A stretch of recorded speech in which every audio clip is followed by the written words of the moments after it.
Today we're talking about our experience on board Margaritaville at Sea Islander, a cruise ship promising paradise at sea. Is it a 5 o'clock summer dream or a sun-soaked dud? Let's find out.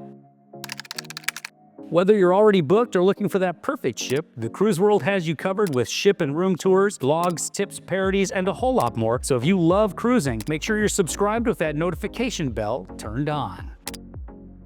If you're a regular viewer of our channel, you know that we love cruising and we love experiencing all of the different cruise lines. And as a longtime parrot head, I have especially been keeping a close eye on the Margaritaville at Sea Cruise Line since their launch in 2022. So when Margaritaville at Sea reached out and asked us to come experience their unique brand of cruising, it was a no-brainer. So yes, they paid for the cruise, but these are our honest thoughts about our experience on board Islander. Margaritaville at Sea currently has 2 ships, the Paradise, which sails from the port of Palm Beach in Florida, and the Islander, the ship we sailed on, which home ports in Tampa, Florida. First impressions are everything, right? As we were driving in and we got our first glimpse of the Islander, she looked beautiful with her teal, blue, and white color scheme. And sailing from Tampa is a breeze with convenient parking very close by and a valet option, which is what we went with, for just a small upcharge. Yeah, we had the faster chill package, which includes express check-in, Wi-Fi for 2 devices per guest, priority luggage delivery, shore excursion booking assistance, and priority port debarkation. Now with the express check-in, we made it through the terminal very quickly.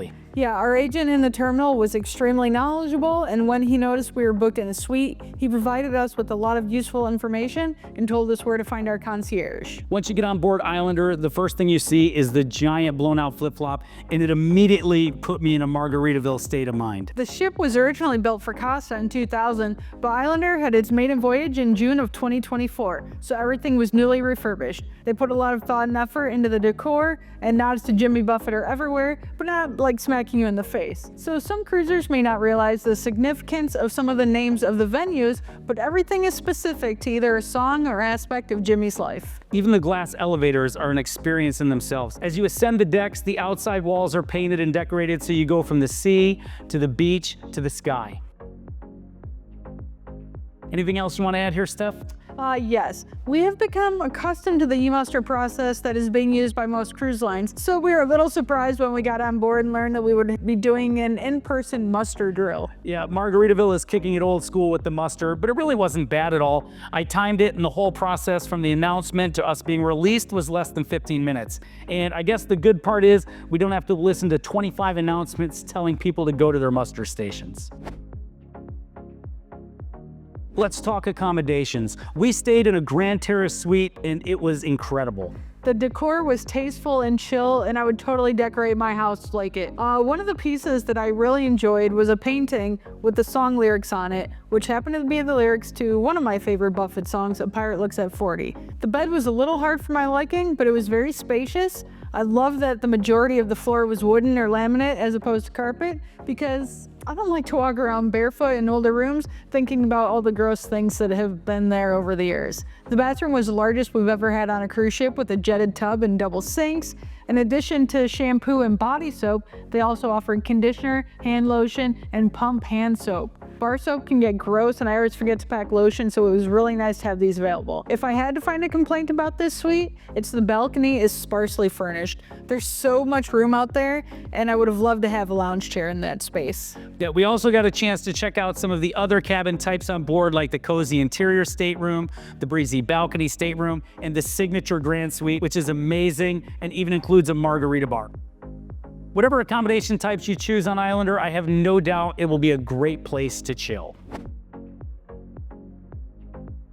Now on to the food. Margaritaville at Sea offers several different dining packages, and we had the ultimate dining chill package. And Steph, would you like to tell them what's included with that? Sure, I'll break down for you. So the ultimate dining chill package includes dinner at JWB Steakhouse, dinners in the Islander dining room, sparkling wine brunch at the Islander dining room, a $25 dining credit for a la carte purchases at Tiki Grill, a $25 dining credit for a la carte purchases at Island Eats, a $25 dining credit for a la carte purchases at Farside Sushi, and it also includes an 18% service gratuity.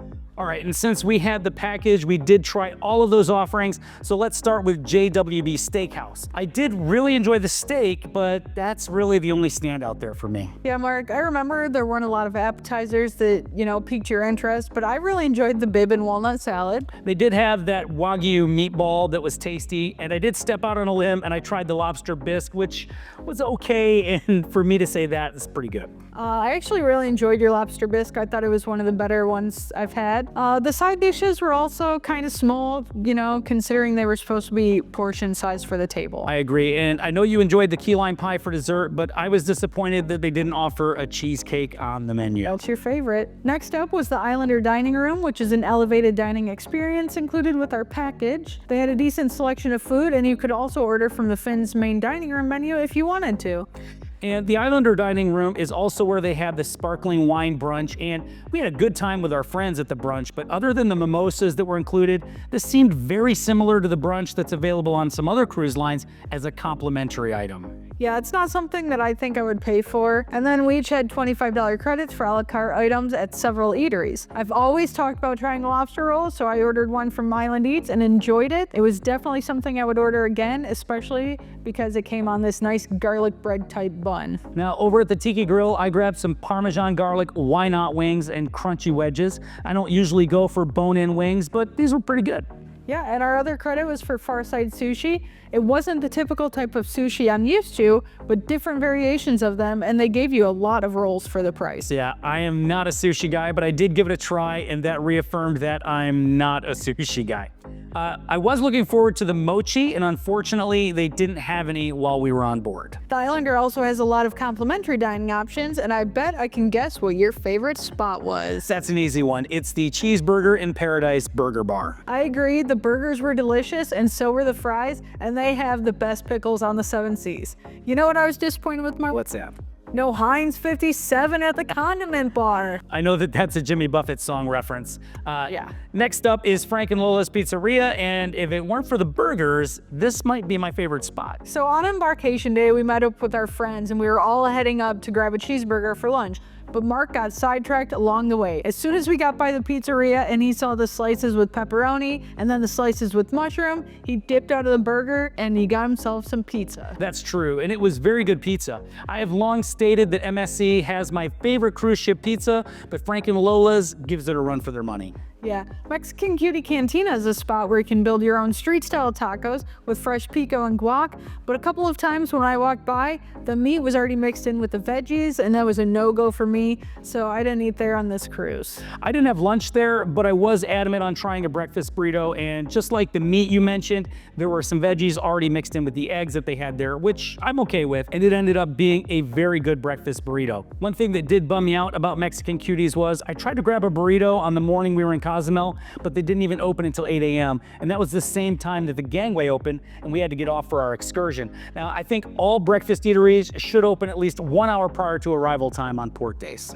We never actually ate at Finn's, which is the main dining room, but we did order some of the items off the Finn's menu when we ate at Islander Restaurant. Day one off the Finn's menu, I ordered the baked potato soup as an appetizer and it was amazing. I should have ordered another bowl or two. Yeah. Lastly, we had the Port of Indecision buffet, and we didn't really eat there too much because we were out trying all the other eateries. It did have a nice salad bar, but it seemed that other options were a little bit limited. Yeah, other than some breakfast, I don't really think I ate at the buffet at all.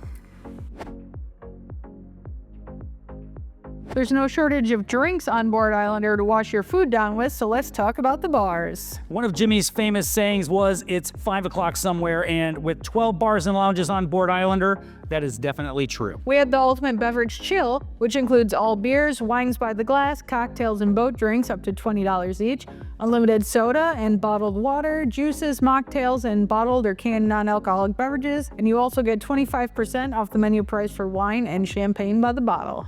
I know bars and drinks are a huge deal for many cruisers, but Steph and I aren't really big drinkers. But of course, I started the cruise off right with a margarita at the Flip Flop Bar, and in total, we visited 10 different bars. Each one had themed cocktails in addition to your standard options. I tried a lot of new drinks on this cruise, but was disappointed on a couple of occasions when I would order a drink and they were out of the ingredients. Of course, they were the main drinks I wanted to try. I do love that they have sugar-free Red Bull, as many cruise lines only offer regular Red Bull or Monster.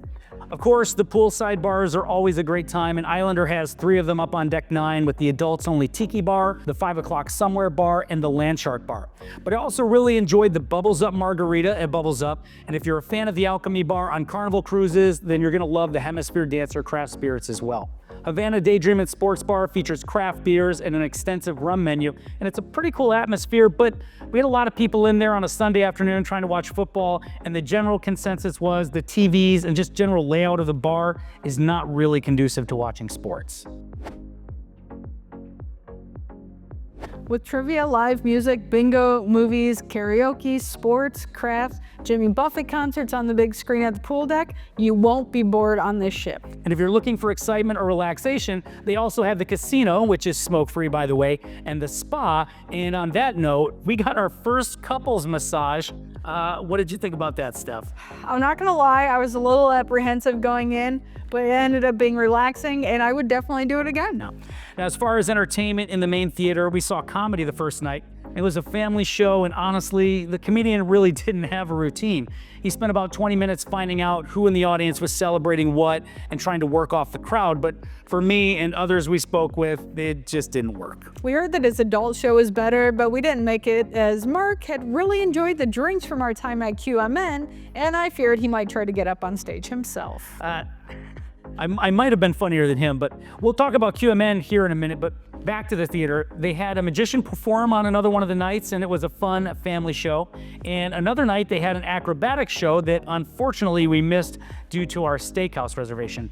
But everyone we spoke with really enjoyed it. And the main production show that they had on board was Conky Tonkin, which is a fun show full of singing, dancing, and aerial performances. I do wish they had more than one performance of the shows each night to allow everyone to see them regardless of their dinner time. Now, there were a couple of things unique to Margaritaville at Sea that I really enjoyed. First was the captain's toast, which was a fun experience. Everyone 21 and older got a champagne flute full of margarita, and the captain took off his dress whites and threw on a tropical print shirt to honor the Margaritaville vibe. But my favorite experience of the cruise was QMN, quietly making noise. QMN was the highlight of this cruise for me. It's an intimate gathering of no more than 10 guests where you receive signature drinks, listen to music, and see memorabilia while hearing stories about Jimmy Buffett.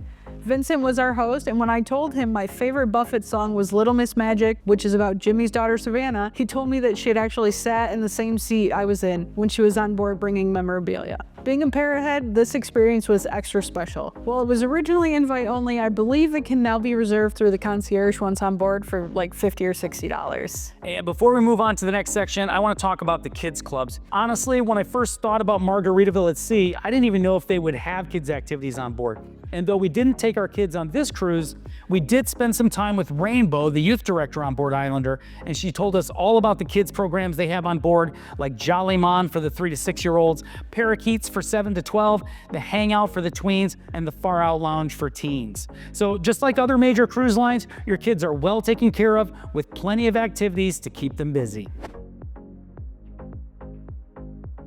Next up, we're going to talk about excursions, and though Islander has itineraries that stop in a bunch of ports like the Bahamas, Progreso, Key West, Jamaica, and Grand Cayman, our cruise just had one stop, and that was in Cozumel. Now, that is one of our favorite ports, and Margaritaville at Sea offers a lot of different excursions like swimming with the dolphins, ATV excursions, and snorkeling, Mayan ruins, and beach clubs. Now, we tend to lean towards the beach clubs in Cozumel like Mr. Sancho's or Paradise, so we decided to give one of the beach clubs through the ship a try. Yeah, we booked the Playa Mia Grand Beach Park through the cruise line, but once we got on board, we were informed that the beach club was closed because of pool issues, so they suggested the Islands Beach Club VIP experience as a replacement. The description reads, "Pamper yourself with a day in the exclusive adults-only VIP section of Islands Beach Club. Enjoy unlimited drinks and a 3-course meal. Take a dip in the pool, run your toes in the white sand, and dive into the aquamarine Caribbean waters." Yeah, I guess that is sort of what we received. We were definitely excited about Playa Mia because they had all sorts of activities included, and just about everything at Islands Beach Club cost extra. The drinks were pretty good and they were unlimited, but we got 3 little tortillas filled with guac and ceviche for appetizers. Then we got to choose an entree, and my fajitas were actually pretty good.